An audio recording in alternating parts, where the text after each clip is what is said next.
If the world will end tomorrow, have you lived enough today? That's enough. That's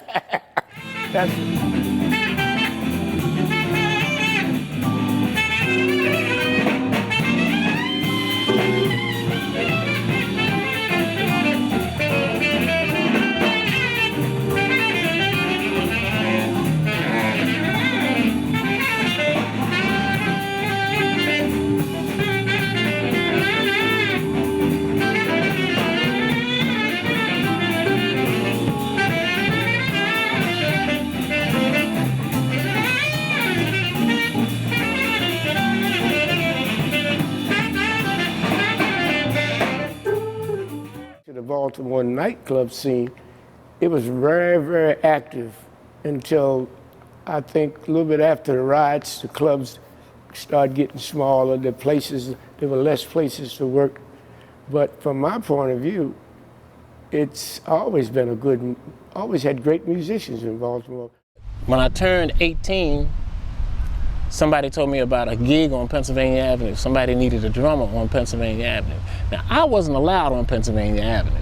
Pennsylvania Avenue was where all the musicians played. Oh, Pennsylvania Avenue was a mecca. I mean, you could just step outside the door and your choice of restaurants to eat in, you just smell the air and you pick one. Everybody that lived off of Pennsylvania Avenue went to Pennsylvania Avenue. And you got to remember, and this was during a time when there was a lot of segregation. You know, black people didn't go downtown to enjoy themselves. You know, they weren't wanted. You know, so they made their own little community where all the musicians would come and play. It was called the Chitlin Circuit. The Royal Theater, the Apollo Theater in New York. You know, this is where most of the black people would go. And a lot of the white musicians would come in and play. Because the black musicians couldn't go to the white venues, but the white musicians could come to the black venues. You would go down Pennsylvania Avenue, and this is the way you would go all night long, crossing the street to go to one bar to another, and most of them had music. And the food was wonderful, you know. You know, Baltimore's a crab cake town and seafood town. All the seafood you want. Pennsylvania Avenue was where you had your prostitutes, you had your drug dealers, not heavy, and you had the Royal Theater, and this drew a lot of different kinds of people. And a whole line of clubs up and down Pennsylvania Avenue. And most of the clubs had a band.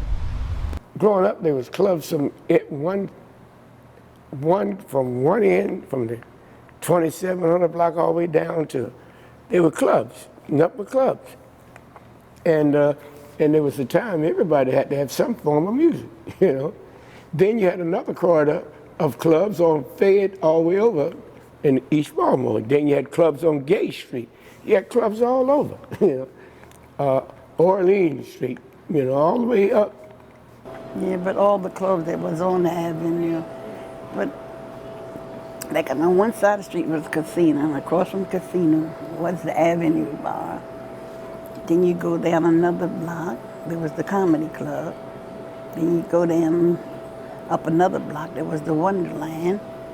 It was just bars and bars and bars, and all of them was open, and all of them was really jumping, you know.